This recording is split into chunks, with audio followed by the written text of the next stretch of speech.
मैं संजय दासगुप्ता इस समय अलाइड आईएएस कोचिंग इंस्टीट्यूट जो एग्जीबिशन रोड में है आशियाना टावर में डॉक्टर प्रियव्रत सर उसके डायरेक्टर है। आइए डॉक्टर साहब से बात करते हैं। सर, आप तो पिछले 30 सालों से शिक्षण संस्थान से जुड़े हुए हैं। यहाँ बिहार का स्थिति आपको मालूम है, रोजगार और बेरोजगारी का स्थिति जो चल रहा है और बच्चे काफी स्ट्रगल कर रहे हैं। सर, आपका क्या कहना है? नमस्ते। नमस्ते। देखिए, सबसे बड़ी बात है कि बिहार में जो बेरोजगारी की बात करते हैं उसके भी जड़ में शिक्षा की ही बदहाली है। अगर सही शिक्षा यहाँ मिले तो जनसंख्या वृद्धि पर नियंत्रण हो सकता है। जी सर। शिक्षा के अभाव में क्या होता है कि जनसंख्या दिनानुदिन बढ़ती चली जा रही है और ये सामाजिक कारणों से जनसंख्या बढ़ रही है, पॉलिटिकल कारणों से जनसंख्या बढ़ रही है। सरकार की पहल इस पर होनी चाहिए। सरकार की पहल नहीं है, लेकिन जो शिक्षित परिवार है, काफी शिक्षित परिवार है, देखिए काफी शिक्षित परिवार को जी कि वो जो है शिक्षित परिवार का सबसे बड़ा, देखिए उनके घर में ज्यादा से ज्यादा 2 बच्चे होते हैं। बिल्कुल सर। इस तरह से सभी परिवार में अगर 1-2 बच्चे हों तो उनके घर में सही शिक्षा दी जाएगी। शिक्षा देने में उनके परिवार के सदस्यों को दिक्कत नहीं होगी, उनको पैसे का अभाव नहीं झेलना पड़ेगा और एक सही शिक्षा देने का वो काम करेंगे। तो सही शिक्षा जब देंगे तो उनके बच्चे अच्छे नौकरी में जा सकते हैं, ये कारण होगा। दूसरा चीज है कि जो जनसंख्या बढ़ी हुई है, फिर भी जनसंख्या बढ़ी हुई तो उसके लिए रोजगार के क्या अवसर हो सकते हैं? अब जनसंख्या बढ़ी हुई उसके लिए रोजगार का अवसर सबसे बड़ा यही है। एक सरकार दूसरे सरकार के ऊपर, एक नेता दूसरे नेता के ऊपर जो कोसने का काम करते हैं, जनता नौकरी मांगती है, जनते को बरगलाए जाते हैं कि अरे यहाँ तो बेरोजगारी है, बेरोजगारी है, सरकार तो रोजगार दे नहीं रही है। सरकार रोजगार कहाँ से देगी? सरकार के पास रोजगार रहेगा कहाँ से तो देगी? जो जनसंख्या अपार हो जाएगी, जनसंख्या कंट्रोल से बाहर रहेगी तो सारे लोग को नौकरी देना सरकार के बस की बात है कि नहीं। ज्यादा से ज्यादा लोगों को सरकार नौकरी और रोजगार के अवसर प्रदान कर सकते हैं। उसके लिए उस स्टेट में इंडस्ट्री का होना जरूरी है। अब जैसे महाराष्ट्र में, कर्नाटका में, कई दक्षिण के गुजरात के ऐसे राज्यों में इंडस्ट्री भी है और जनसंख्या बिहार से काफी कम है। अब इंडस्ट्री है तो वहाँ शिक्षा भी है, वहाँ रोजगार भी है और वो जनसंख्या भी वहाँ कम है। तो इस तरह से वहाँ के लोग हमारी तुलना में तो खुशहाल होंगे ही होंगे। और हमारे यहाँ जनसंख्या बहुत है, इंडस्ट्री नहीं है। अब इंडस्ट्री नहीं होने का कारण पॉलिटिकल है ना।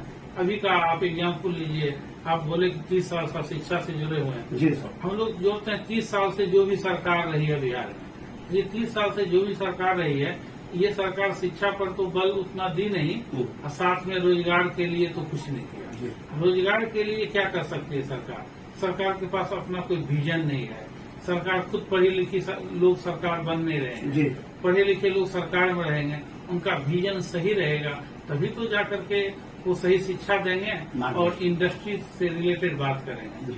अब सरकार को जो काम करना चाहिए वो काम छोड़ करके कोई और काम में विशेष रूप से सरकार ने योगदान दिया। आप तो एज फॉर एग्जाम्पल, हम तो नॉन पॉलिटिकल जवाब देने की बात की है, फिर भी जो सरकार थी अभी से 15 साल पहले, वो सरकार में नहीं शिक्षा दी गई, नहीं रोजगार के अवसर आए और सारे लोगों के अनुसार विकास बाधित रही और जंगल राज की बात कही जाती है। तो जहाँ जंगल राज रही वहाँ कोई कंपनी इंडस्ट्री क्यों लगाएगी? जी बिल्कुल बिल्कुल। और जब दूसरी सरकार आई तो उस सरकार में देखा गया कि एनडीए की सरकार आई, उसमें उसके मुखिया नीतीश कुमार थे।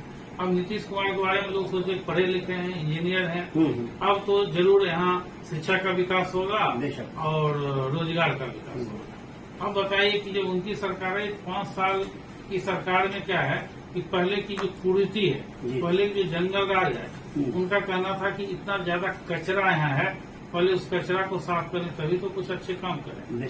तो लोग उनसे भी बहुत एक्सपेक्टेशन करना शुरू किया। अब शिक्षा क्यों न दे रहे हैं, रोजगार क्यों न दे रहे हैं? तो वो कहते थे कि जादू की छड़ी नहीं है मेरे पास जो तुरंत सब कुछ हम कर देंगे। अब सरकार मेरी बनी है, पहले तो 5 साल कचरा साफ करने में लगेगा।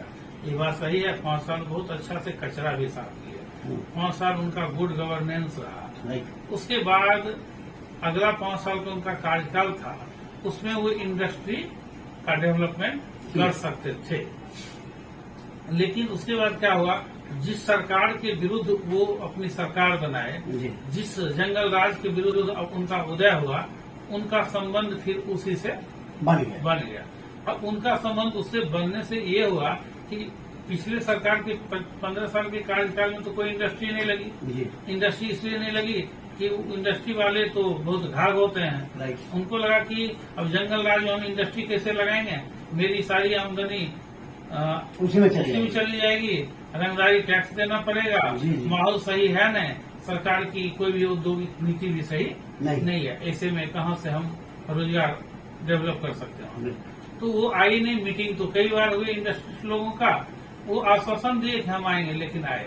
नीतीश जी की जब सरकार आई, इन्होंने भी कई बार उद्योगपतियों का मीटिंग बुलाया पटना में, और उद्योगपतियों का मीटिंग तो हुई और सारे उद्योगपति आश्वासन दिए हम बिहार में उद्योग लगाएंगे। लेकिन उन्होंने देखा कि नीतीश कुमार की सरकार जो है अल्पमत की सरकार है। ये सरकार जिसके साथ है उसके साथ जिसके गठबंधन में सरकार है उससे इसका बहुत अच्छा संबंध नहीं है। ये किसी तरह से गठबंधन की सरकार चला रहा है, तो संबंध अच्छा नहीं रहने के चलते उद्योगपतियों को इस बात का डर था कि ये सरकार कब टूटेगी, कब गिरेगी। फिर उन्होंने एक ही क्या देखा, ये सरकार जिस जंगल राज का विरोध कर रही थी उससे भी इसका सांठगांठ है। तो उद्योगपतियों का विश्वास ही नहीं जगा कभी नई सरकार के ऊपर, बेशक। और उद्योगपति एक ऐसे लोग होते हैं कि वो अरबों रुपया तभी लगाएंगे जब उनको पूर्ण विश्वास होगा वहाँ की सरकार पर, वहाँ के माहौल पर। बिल्कुल। यहाँ न माहौल बना पाए नीतीश कुमार जी, न सरकार को ठीक ढंग से चला पाए।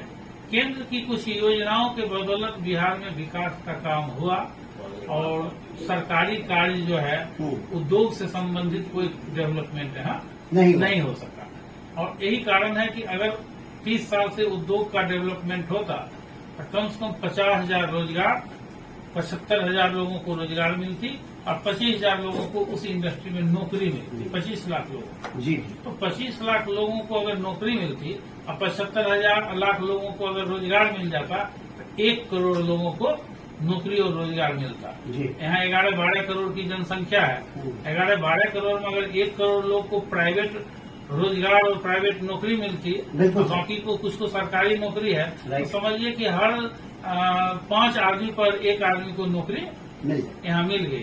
तो 5 आदमी पर 1 आदमी को नौकरी मिलती तो हर घर में खुशहाली तो जरूर आ जाती। तो ये 30 साल जो है बर्बाद किया गया कि नहीं आने से।